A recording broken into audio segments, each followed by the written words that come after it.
तो आज की वीडियो में सभी का स्वागत है। कैसे हो आप? तो आरपीएससी का डिप्टी जेलर का 13 जुलाई को पेपर हुआ था। उसमें 5 क्वेश्चन आ रहे मैथ के, 5 के 5 में से 4 तो आसान है, एक मुश्किल है। ठीक है, तो उससे पहले जो ये पीडीएफ और जो ऑफिशियल पेपर थे, 2 पेपर हुए आपके, तो वे दोनों के दोनों आपको मेरे Telegram channel maths by Deepak Sharma पे दिखाई दे जाएंगे। देखो ये रे डिप्टी जेलर, और जो भी अपडेट होती है वो सारी की सारी आपको इस टेलीग्राम चैनल पे मिल जाएगी। इसके अलावा भाई राजस्थान में आप चाहे किसी भी एग्जाम की तैयारी करते हो, आपको सारे पेपरों की जो सोल्व पेपर हैं, बेस्ट क्वेश्चंस है, आपको यहाँ पे ही मिलेंगे। जैसे कि आप देख पा रहे होगे, तो उसमें एक और पेपर जुड़ गया, वो है हमारा डिप्टी का। ठीक है, डिप्टी जेलर 23 पेपर, तो 24 में ये रहा। अब आप पहला क्वेश्चन देख पा रहे होगे। पहला क्वेश्चन काफी अच्छा आया है, अलजेब्रा का क्वेश्चन है। कैसे करेंगे हम, जो ऑप्शन है ऑप्शन भी मैं ठीक करके बता दूंगा कैसे क्या लिखे हुए हैं। पहले क्वेश्चन देखो, क्वेश्चन के ऊपर मैं स्टेटमेंट लिख देता हूँ, क्योंकि इसमें भी आपको समझ में नहीं आ रही होगी, है ना। ये थी हमारी जो स्टेटमेंट थी, 3 minus 2√5 upon 6 minus √5 equal to दे रखी थी हमें a प्लस में b√5। ठीक है, हमारी ये स्टेटमेंट थी। इसमें कह रखा है a और b रेशनल नंबर है, बिल्कुल ठीक है भाई साहब। फिर कह रखा है value of a and b are respectively. तो अब कुछ नहीं है, अब आपने रेशनलाइज करना है। रेशनलाइज का क्या मतलब होता है, ये बीच का जो साइन है इसको चेंज करके, अगर प्लस है तो माइनस, और माइनस है तो प्लस, ऊपर और नीचे गुणा करना है ना। तो हमारा नीचे क्या आ जाएगा, तो देखो नीचे क्या आ जाएगा, 36 में जैसे a प्लस में b इंटू में a माइनस b, तो हमारा क्या फार्मूला आता है, a square minus b square. तो 6 का स्क्वायर 36, 5 गया 31, है ना। तो 31 आ गया नीचे। ऊपर देखिए, ऊपर क्या आ जाएगा, देखो 18, ये कितना आ जाएगा, -12√5, ये कितना आ जाएगा, जमा में 3√5, और ये कितना आ जाएगा, माइनस का 10 इक्वल टू a प्लस में b√5। ठीक है, बस हमारा क्वेश्चन खत्म। अब देखो 18 में तो 10 गया तो 6, वो 8, कितना आ जाएगा 8। यहाँ पे देखिए माइनस का 9√5, है ना, बटे में 31, बटे में 31। ठीक है, तो यहाँ से देखिए आप, ये √5 तो ये रहा, है ना, इसके सामने b है, तो b की तो वैल्यू आ गई हमारी माइनस का 9 बटे 31। ठीक है, तो हमारे ये दोनों ऑप्शन तो कट गए, और ए देखिए क्या आ गया, 8 बटे में 31। तो ए ऑप्शन हमारा आंसर 8 बटे में 31। ठीक है, 8 बटे में 31। सभी को समझ में आ गया। रेशनलाइज से हम आसानी से इस क्वेश्चन को कर सकते हैं, बस देखने में मुश्किल था, वरना क्वेश्चन कुछ नहीं था। ठीक है, अब देखिए आप नेक्स्ट क्वेश्चन को। हमें प्रॉफिट एंड लॉस, भाई साहब ये क्वेश्चन इतनी बार आ रहा है, इतनी बार मैं ना करवा करवा के थक गया ये क्वेश्चन। अब देखो क्या कर रखा है, गेंद को 39 में बेचने पर दुकानदार को 30% का लाभ होता है। तो लाभ होता था 100 में 30 जोड़ोगे 130, तो 130 जो है वो हमारा बराबर है 39 के। कह रखा है 40% का लाभ प्राप्त करने के लिए इसको किस कीमत पे बेचना चाहिए। 40% का लाभ मतलब 140 हो गया, 140 निकालना हमें। अब देखो आप रेशियो ले लो इसका, तो हमारा आ गया 13:14। अब 13 तिया 14 तिया, तो 42 हमारा आंसर। बताओ अब क्या था इसमें।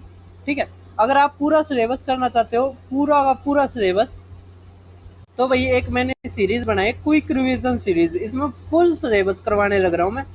जैसे मैंने पूरा चैप्टर ले लिया, तो 3 घंटे 50 मिनट में पूरा सिंप्लीफिकेशन। इसके बाद आपको कहीं से कुछ पढ़ने की जरूरत नहीं। उसके बाद फॉर्मूला रिलेटेड टू सीरीज, उसके बाद नंबर सिस्टम, एवरेज, इस तरह मैंने सब कुछ करवा रखा है। प्रॉफिट एंड लॉस काफी अच्छी वीडियो चल रही है, ये 240 व्यूज आ चुके हैं 4 ही दिन में। ठीक है, तो आप इनको जरूर देखना। तो अब देखते हैं हम नेक्स्ट क्वेश्चन भाई साहब, मेंसुरेशन का।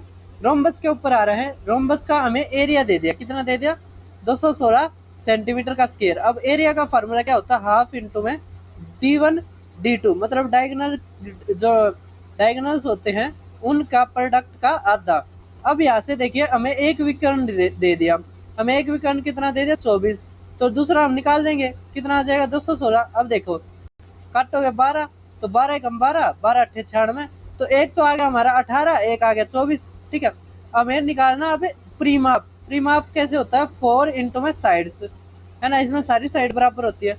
तो साइड निकालने के लिए अगर जैसे रोम्बस बनाओ आप, एक मिनट रुको भाई साहब, रोम्बस ज्यादा ही खराब बन गया था।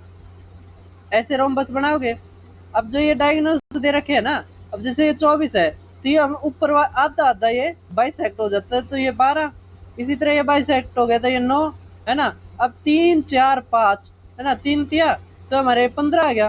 ठीक है, हमारी साइड एक कितनी आ गई 15। फार्मूला क्या आता है 4a, तो 15 चौके 60 हमारा आंसर आ गया। सभी को समझ में कोई भी दिक्कत की बात नहीं है। ठीक है, अब देख पा रहे हो गया आप कंपाउंड इंटरेस्ट का यह है क्वेश्चन हमें दे रखा है। किसी निश्चित राशि पर 2 वर्षों के लिए 8% वार्षिक ब्याज दर पर चक्रवृद्धि ब्याज और साधारण ब्याज के बीच का अंतर 12% है। एक चीज देखो भाई, सिंपल इंटरेस्ट और कंपाउंड इंटरेस्ट में केवल एक ही डिफरेंस है। क्या डिफरेंस है वो ये डिफरेंस है कि है ना, ये सक्सेसिव होता है कंपाउंड इंटरेस्ट में, मतलब कि ब्याज के ऊपर ब्याज लगता है। ठीक है, अगर आप 2 साल का सिंपल इंटरेस्ट देखोगे तो आएगा 16%, जबकि हमारा कंपाउंड इंटरेस्ट में देखोगे तो हमारा आएगा 16 जमा में 8 जमा, वो एक्स वाई वाला फार्मूला लगा देंगे, मैंने सिखा रखा है वीडियो में। तो एक्स जमा में वाई जमा में एक्स वाई अपॉन में 100, तो 8 गुणा में 8 तब 0.64 आ जाएगा हमारा। तो अब देखो इनके बीच का अंतर कितना है 0.64, तो हम इसके जो बीच का अंतर होता है ना वो कैसे निकाल सकते हैं, जो रेट ऑफ इंटरेस्ट होता है ना, तो 8 गुणा में 8 बटे में 100%। ठीक है, हम इससे निकाल सकते हैं, मतलब आर स्क्वेयर अपॉन में 100%, इससे हम इनके बीच का अंतर निकाल सकते हैं। ठीक है, आपने ध्यान रखना है। तो 0.64 हमें दे रखा है 120, क्या रखा है प्रिंसिपल अमाउंट, मतलब 100% निकालना है, तो 100 बटे में 64 और ऊपर क्या आ जाएगा 100। ठीक है, अब देखो किससे कट जाएगा, 8 से काटो, 8 है ना, 8 का में 8, 8 पंजे 40। अब देखो 4 से काटोगे 25, 2 और तो 50। ठीक है, अब 25 पंजे 125 और 15 तो और कर देंगे, तब 15 पंजे 75, 15 दूनी 30, 37, 3 15 18। ठीक है, तो 18,750 हमारा क्या आ जाएगा प्रिंसिपल अमाउंट। ठीक है, कर दोगे, कोई भी दिक्कत की बात नहीं होती इसमें। इसमें आपको ना ध्यान रखना है, जो बीच का अंतर होता है ना वो रेट का स्केयर अपॉन में 100% होता है। ठीक है, कोई दिक्कत की बात नहीं है, पढ़ने का तरीका बदलो। ठीक है, अब बहुत सारे टीचर इसमें पता नहीं क्या कुछ गपला करते रहते हैं। ठीक है भाई, हम चलते हैं बिल्कुल ऐसा कि बच्चे को याद रहे। अब देखो क्या कर रखा है, दूध और पानी का एक मिश्रण में 60 लीटर का है, मिश्रण कितना 60 लीटर, जिसमें पानी 10% है, तो कितना पानी मिलाया जाना चाहिए। अब पानी मिलाया है तो क्या बराबर रहेगा दूध, क्या बराबर रहेगा दूध, तो मिल्क और वाटर। ठीक है, कह रखा है पानी 10% है, तो हमारा मिल्क कितना हो जाएगा 90%, तो 9:1 हो गया हमारा। ठीक है, अब कह रहा है कितना पानी मिलाना चाहिए कि मिश्रण में पानी 25% हो जाए, 25 और ये कितना हो जाएगा 75, तो 25 और 75 मिश्रण तो 100% होता है भाई साहब, है ना। तो हमारे ये कितना आ जाएगा 3:1 हमारे राइट और भाग्य भाई साहब। अब देखो मिल्क हमें ना बराबर करना है, क्योंकि पानी क्या है अलग अलग है, तो गुणा में 3 कर देंगे, है ना।